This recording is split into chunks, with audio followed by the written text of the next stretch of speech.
고난 잠을 자다 문득 깨었습니다. 유난히 밝은 달빛이 방 안으로 스며들었고 갑자기 침대 옆에 놓인 기타가 눈에 들어왔습니다. 무심히 D 코드를 잡고 흥얼거린 멜로디. 그렇게 10분 만에 곡이 쓰여졌습니다. 의도치 않은 작곡이었는데 그 밤에 쓸쓸함이 녹여져서 그런지 어딘가 슬프고 애잔했습니다. 이왕이면 가사까지 완성하고 싶었기에 눈을 감고 나름의 묵상을 해봅니다.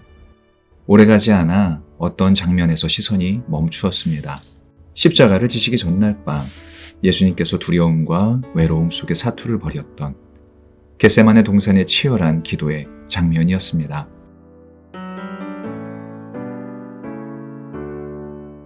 노래의 가사를 분석하고 삶으로 녹여내는 시간. 여기는 뉴질랜드 에스더 그리고 루카스 Out of Box.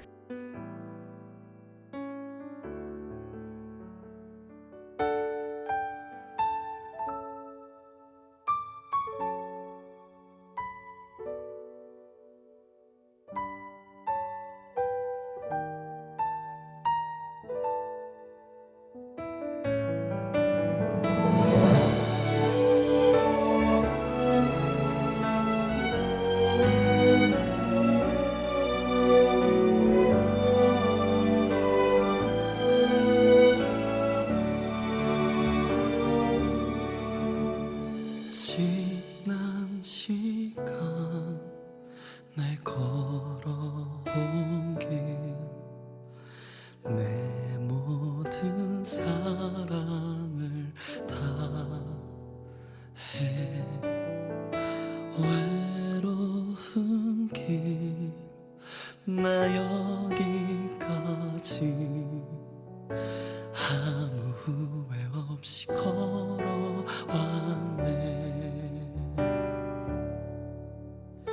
이제 때가 되었던 나는 부질없는 이 모습이 더 안타까워.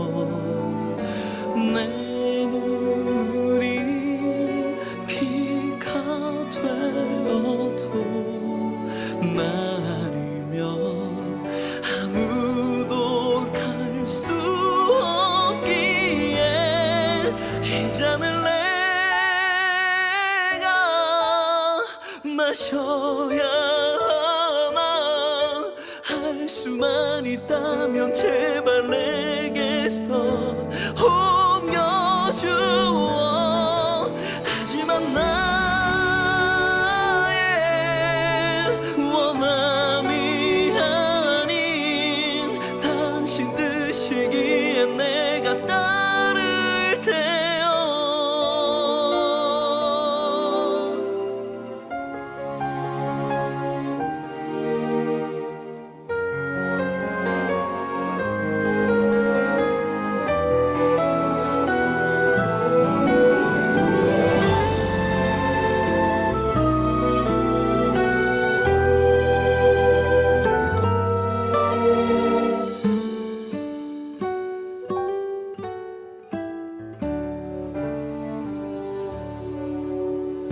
이제 때가 되었던 나는 부질없는 이 모습이 더 안타까워.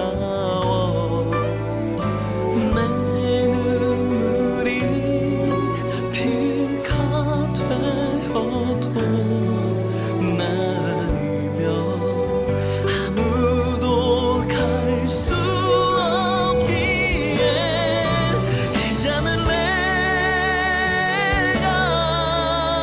마셔야 하나. 할 수만 있다면 제발 내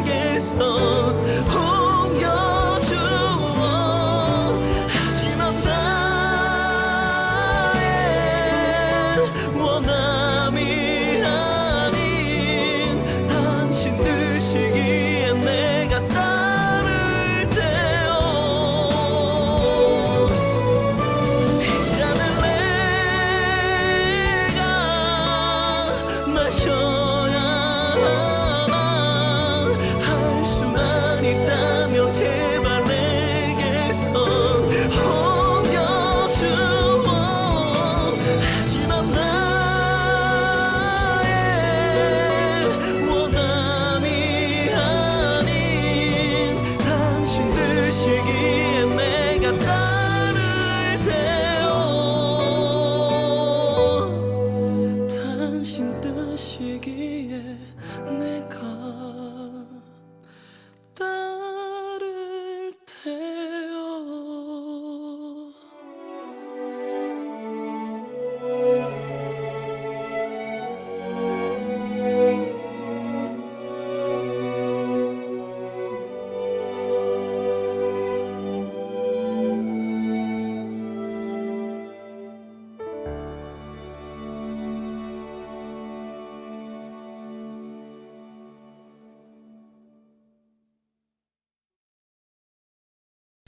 이 노래를 너무 잘하시는데 목소리가 엄청 좋아요. 지금도 활발하게 활동을 하고 있는 찬양 사역자시고 지금은 이제 목사님이 되셔서 김인식 목사님이신데 저랑은 뭐 그냥 친형제나 다름없는 동역자고 같이 사역을 했었고 두 곡으로 설명이 끝나요. 야곱의 축복이라는 노래와 이런 교회 되게 하소서라는 곡의 원작자예요. 너는 하나님의 사랑, 아름다운 하나님의 사랑.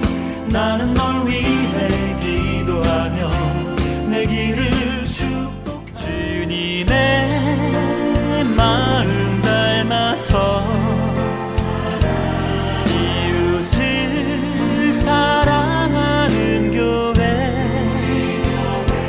주님의 전 세계를 다니면서 사역하고 계신 찬양 사역자입니다. 네, 같이 사역을 하게 된 뭐 그런 스토리가 있는데 그거는 생략하더라도 이 곡을 쓰고 나서 적임자를 만난 거죠. 그래서 이 곡이 한때는 찬양 사역자를 뽑는 오디션이 유행이었던 적이 있거든요. 거기에 단골로 등장하는 또 노래이기도 했어요. 오디션 곡으로. 이 찬양이요? 워낙 어려워서. 어. 이 노래를 가창자가 노래를 감정을 실어서 한다라는 게 굉장히 어려워요.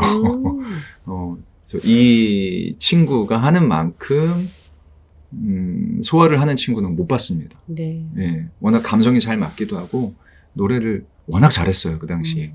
예, 가요 기획사에서 오디션에 합격해서 가요 음반을 낼 거를 제가 중간에 낚아채서 같이 CCM을 한 거라서 노래 실력과 자작곡 실력이 워낙 뛰어난 사역자였던 거죠. 이게 언제 작곡이 된 거예요? 하여튼 꽤 오래됐어요. 네. 군대 제대하고 나서 얼마 안 된 상황이었고 오프닝에서 얘기했던 것처럼 어느 밤에 갑자기 깨서 저는 그렇게 생각해요. 가끔 특히 찬양곡을 만드는 사역자들은 그 느낌 알 거예요. 그렇게 표현을 하거든요. 하나님이 곡을 주셨다. 근데 진짜 그랬던 것 같아요. 순식간에 곡이 만들어졌고 가사까지 가는 시간이 1시간도 안 걸렸던 것 같아요.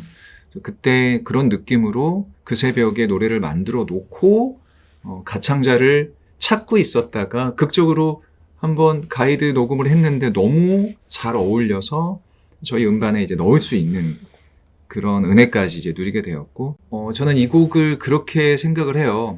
곡조에 맞는 가사를 하나님 좀 주세요. 그러다가 성경 안에서 예수님의 겟세마네 동산에 그 장면이 머물렀고, 이왕이면 이걸 어떻게 표현하면 좋을까 하다가 1인칭 주인공 시점으로 예수님이 직접 십자가를 몇 시간 앞둔 상황에서 그 심정을 본인의 고백으로 한번 고백하면 어떨까. 그러니까 이 가사에 되게 힘이 들었는데 부질없는 이 목숨이 안타깝다라는 표현을 한 이유는 정말 인간적인 고뇌를 생각한 거예요.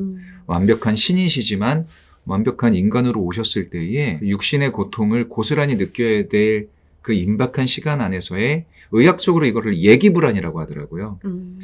너무 예상되어지는 극심한 공포를 느꼈을 때에 그게 혈한증이라고 해서 땀이나 눈물이 피로 변할 수도 있대요, 실제로. 뭐 눈물방울이 핏방울로 변했다라는 것이 실제 의학적으로도 있을 수 있는 현상이다. 극심한 스트레스가 되어졌을 때. 그러니까 예수님은 앞으로 내가 겪을 몇 시간 후면은 겪어야 될 공포를 고스란히 느꼈을 것이고 처절하게 기도하는 장면에서의 아픔이 그 정도였겠구나라는 심정으로 가사를 좀 썼죠. 그리고 좀 전략적으로는 일부러 기독교적이지 않게 좀 쓰기도 했고 뭐 주님, 뭐 십자가 뭐 이런 용어를 전혀 쓰지는 않았거든요.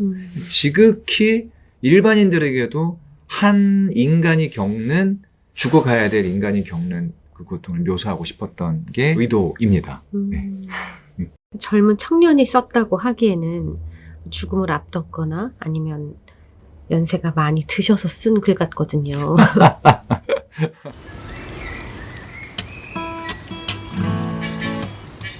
에스터와 함께 떠나는 천국 같은 나라 뉴질랜드 언박싱.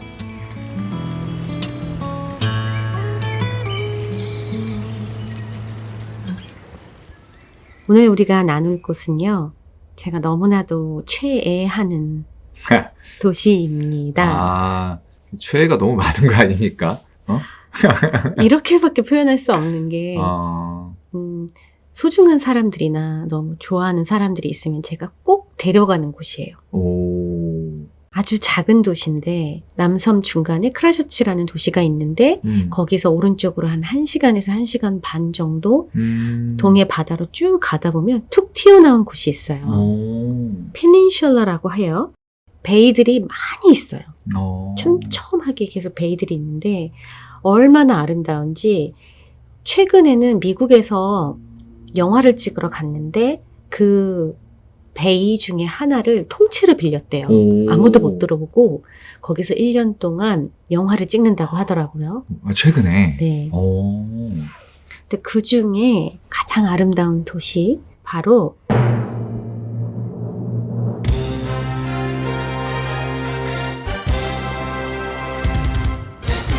아카루아라는 곳으로 오늘 가보도록 하겠습니다. 아카로아. 네 글자? 네. 아카로아. 네, 아카루아라는 곳은 아까 얘기했듯이 크라이스트처치에서 한 1시간 반 정도 운전을 하고 가면 나오는 도시인데요. 그 가는 길이 정말 험해요. 정말 꾸불꾸불 산 위를 올라갔다 내려갔다가 거의 멀미하시는 분들은 꼭 약을 챙겨 드시고 가야 될 만큼 정말 험하고요. 자칫 너무 아름다워서 그 험하지만 아름다워서? 너무 아름다워서 그 언덕을 보고 있노라 보면 바로 절벽입니다. 그래서 긴장을 하면서 운전을 하고 가야 돼요. 우리나라 강원도 산골짜기를 갈 때의 기분인데 그것보다 더 할 것 같은데 그러면? 네, 그럴 수 있어요. 비슷해요. 네. 근데 너무 아름답고 그 절벽과 어우러진 그 양들과 소와 푸른 들판이 잘 어우러져 있는데 또 이렇게밖에 표현을 못하는 제 표현력이 너무 아쉬운데. 근데 아직 아카로아? 가는 길입니다, 아직. 간 것도 아니죠? 네네. 가기 전에 벌써 잃어버린다고? 가는 길이 진짜 너무 아름다워요. 네. 그래서 1시간 반이 절대 지루하지 않고요. 쭉 아카루아로 가는 길목에서 중간에 서서 전망대에도 몇 군데 있어요. 그래서 서서 보는 것도 참 좋은 거고, 그 다음에 아카루아라는 도시에 딱 들어서잖아요. 그럼 여기가 뉴질랜드인가? 할 만큼 분위기가 전혀 색달라요. 왜냐면 여기는 예전에 프렌치 사람들이 와서 점령을 했던 곳이에요. 정착을. 네. 그래서 프랑스 사람들이 와서 정착한 곳이어서 아직도 그 프랑스 분위기가 남아 있습니다. 특히 프랑스식 레스토랑도 거기에 많이 있어요. 여전히 그런 프랑스인들이 살고 있습니까? 네. 자, 이제 자연으로 들어가 볼까요? 오케이. 도시하고 바닷가가 바로 접해져 있는데요. 그곳에 액티비티로 또 유명해요. 또 액티비티가 제가 또 있어. 액티비티를 또. 좋아하나? 아무튼 여기는 꼭 이거 하러 가보셔야 되는데 돌핀과 함께 수영하기입니다. 웬일이야? 네. 이건 또 색다른데? 그쵸. 야, 이 동굴 체험하고는 또 전혀 다른데? 여기는 돌고래들이 많이 다녀요. 그래서 그래서 이제 수트 입고 배에 타서 한 5분에서 10분 정도만 가서 이제 돌핀들이 나타나면은 바로 점프해가지고 같이 돌핀들하고 수영을 합니다. 아니, 그러면 자연산이에요? 네네네. 양식이 아니라? 네. 돌고래한테 양식이냐 자연산 이렇게 얘기하긴 그렇지만. 배가 가면은 반가워서 와요. 세상에. 그러면 또 사람들이 수영하러 들어가면 또 돌핀들도 반가워서 같이 수영을 해요. 이야. 네. 신기하네.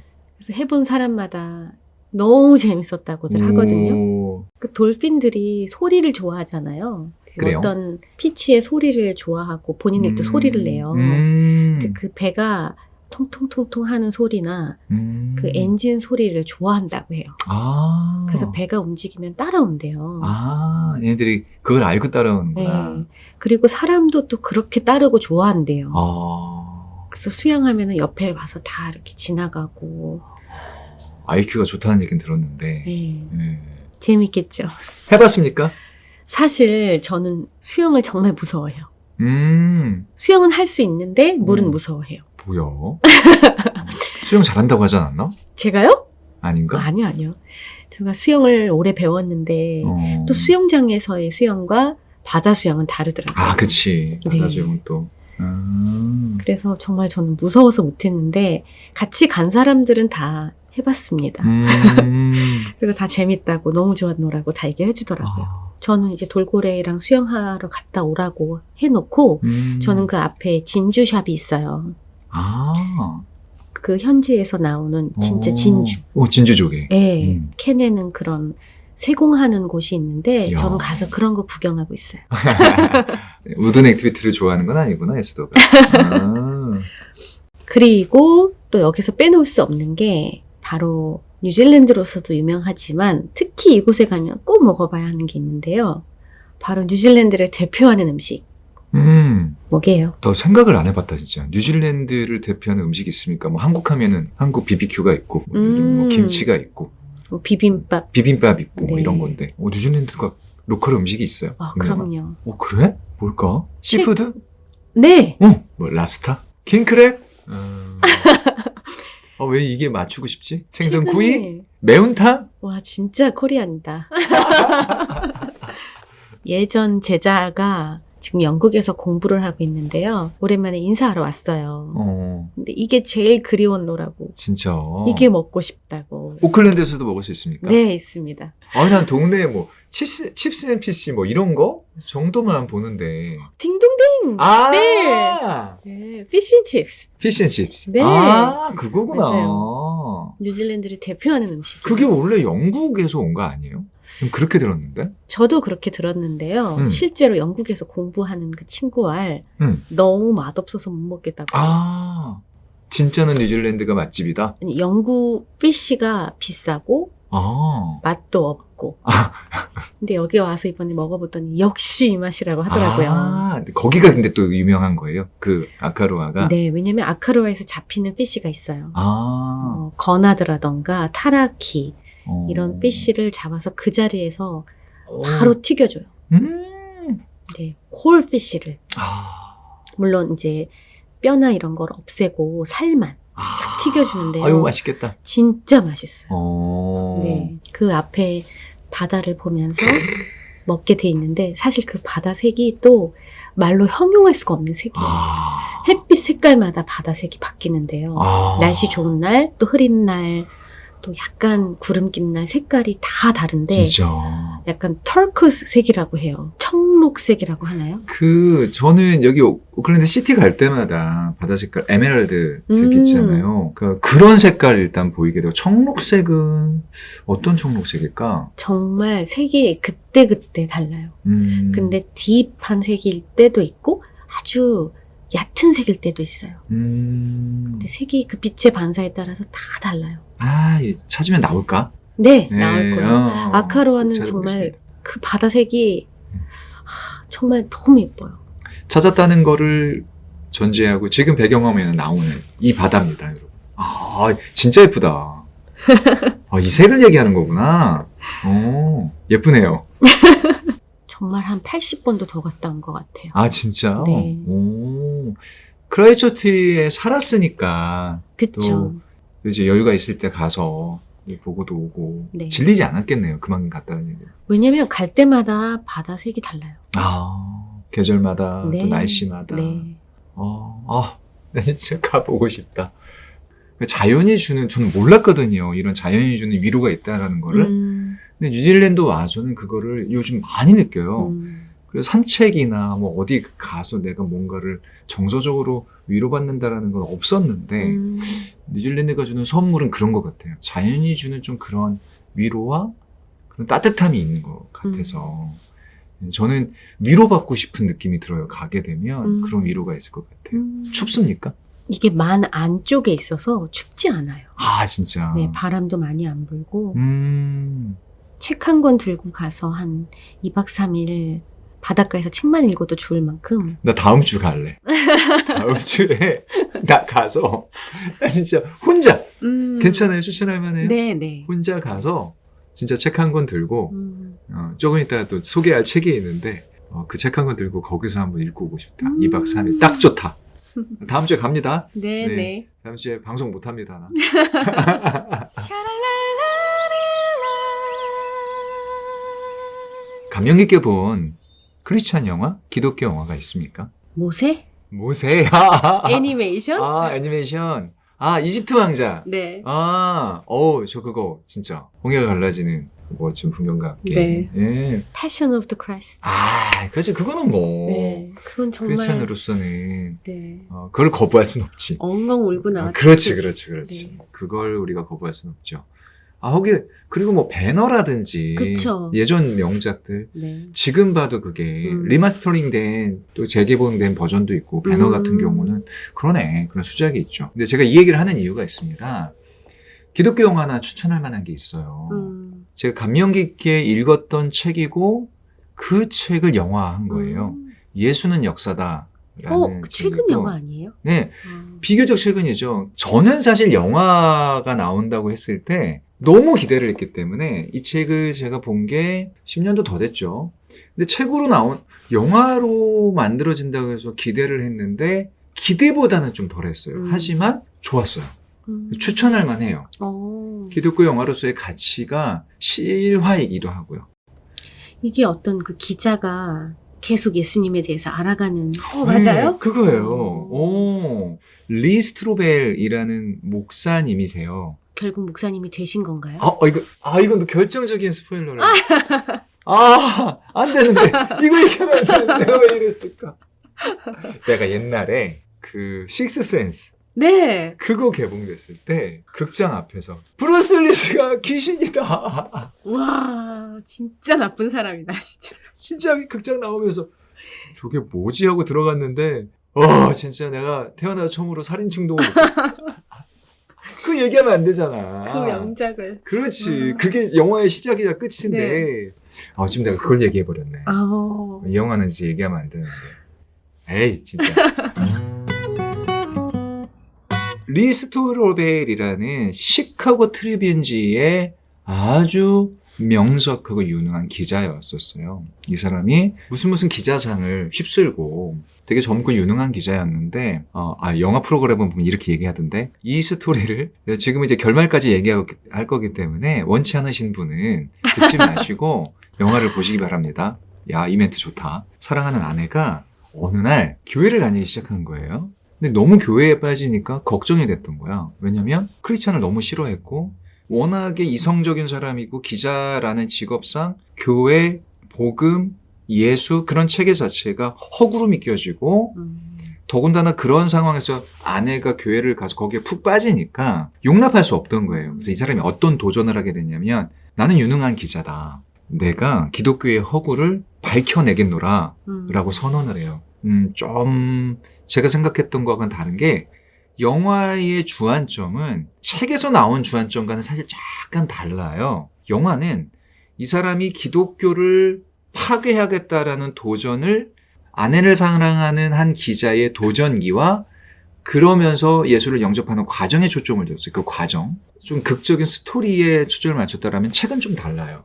가장 이 사람이 생각했을 때 기독교의 허구를 깨트리기 위해서는 이것을 증명하면 된다라고 생각을 했는데 그게 뭘까요? 이것을 허구라고 밝혀내면 기독교를 책의 중요한 초점이기도 해요. 예수의 부활이었어요. 부활은 허구다. 그래, 십자가에 죽은 거는 역사적인 사실일 수도 있겠다. 하지만 부활은 허구다. 그걸 어떻게 증명해내겠느냐. 그래서 이 사람이 세계 각국에 있는 전문가를 찾아다니는 거예요. 고고학자, 그리고 법학자, 의사 등등을 찾아다니면서 예수의 사건이 역사적인 허구가 있고 특별히 그 과정 안에서 부활을 집요하게 허구라는 것을 밝혀내기 위한 과정을 밟아나가는 거예요. 근데 이게 영화에서 잘 묘사가 되긴 했어요.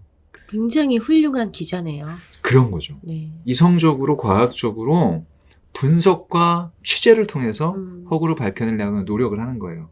저희는 참고로 뉴질랜드 최고의 기독교 언론사인 크리스천 라이프의 협찬을 받아 녹음하고 있죠. 우리가 녹음하고 이 공간 같은 곳에서 본인이 따로 연구실을 만든 거예요. 포스터를 보면은 손을 쫙 뻗어서 뭔가를 이렇게 확 이렇게 선포하는 장면이 나오거든요. 그게 영화의 클라이맥스예요. 아, 이제 들으면 안 될 것 같아요. 정말 클라이맥스. 그 멘트가 영화 전체의 그 승리의 선포를 이 리 스트로벨, 저는 이제 성이 같아서 더 스트로벨 씨. 친근한데, 네. 예, 우리 그 이형께서 선포를 하는 장면이 나와요. 이게 참 멋진 대사가 나와요. 책에선 사실 그렇게 나오진 않습니다. 근데 사실 제가 이렇게 장황하게 얘기하는 게 있습니다. 얘기하는 이유가 있습니다. 영화는 꼭 보시고요. 이 책에서 제가 주목하는 부분이 바로 이 기자가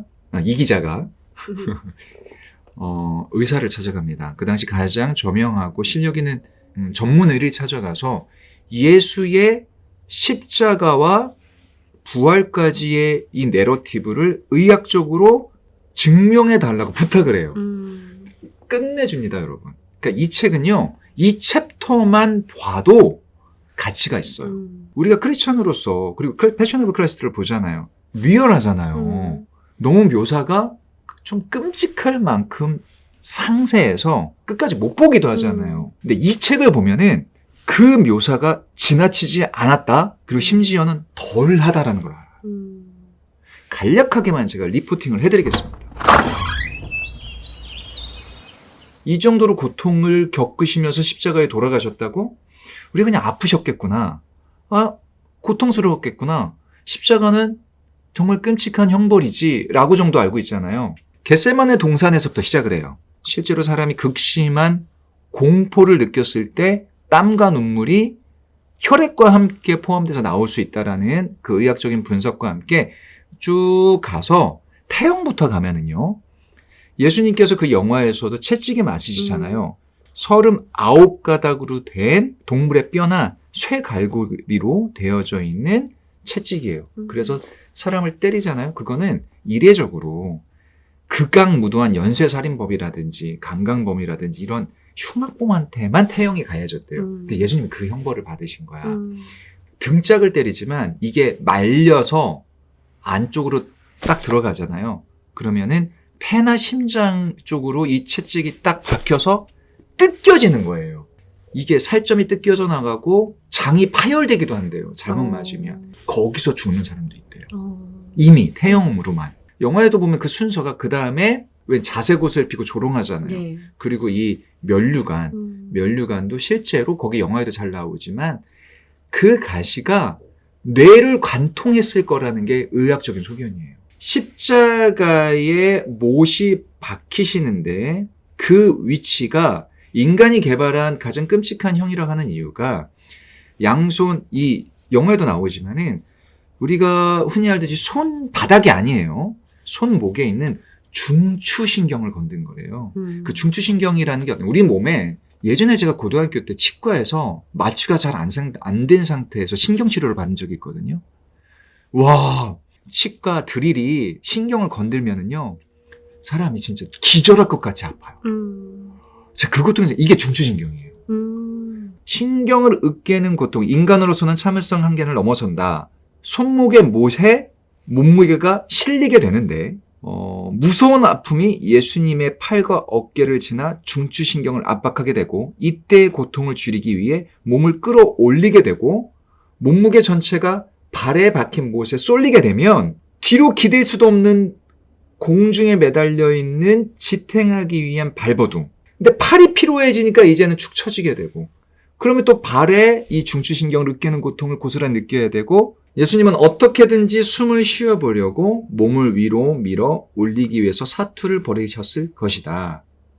이때 거친 십자가 나무의 결이 상처를 후벼 파는 고통을 또한 느끼셨을 것이다.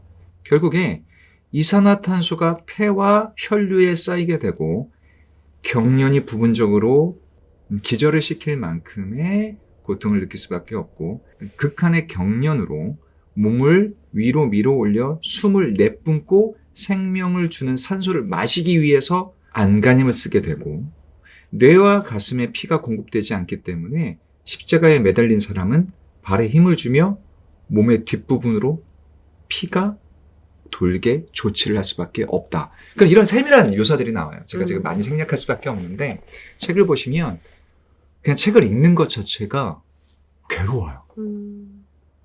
지금 듣는데도 너무 괴로워요. 십자가는 그래서 왜 잔인하냐면 죽을 때까지 단 1분 1초도 고통이 면제되지 않아요. 예수님의 이 십자가의 고통을 우리가 한 번쯤은 객관적으로, 이렇게 의학적으로 생물학적인 죽음 안에서 목격하고 보는 것도 나쁘지 않은 정보일 수도 있다는 생각을 해보게 됩니다. 그 영화적인 요소로 이 사람이 외치는 그 선포도 너무 극적이에요. 그래서 그런 내용들을 성도님들과 함께 나누는 거 저는 의미 있다고 봅니다. 이번 주에 이 영화를 구해서 교회 식구들하고 한번 같이 봐야겠어요.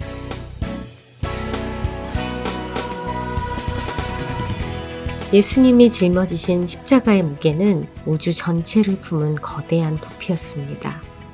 예수님이 겪으셔야 했던 고통의 정도는 인간이 견딜 수 있는 한계치 그 이상이었습니다. 새삼 고난주간이 되면 주님의 아픔과 십자가의 의미를 묵상하며 그 고난에 동참한다는 말을 합니다. 그러나 감히 우리는 100만 분의 1만큼이라도 그 아픔을 이해할 수도 동참할 수도 없는 존재들입니다. 그저 나를 대신해 지신 십자가의 은혜로 천국 백성이 된 감격과 감사를 회복할 수 있으면 합니다. 매일매일 우리를 위한 그 사랑을 각인하며 저마다에게 주어진 십자가를 기꺼이 지고 나가는 하루하루를 살다가 우리 다시 만나기로 해요. 당신을 위한 Out of box. See you again.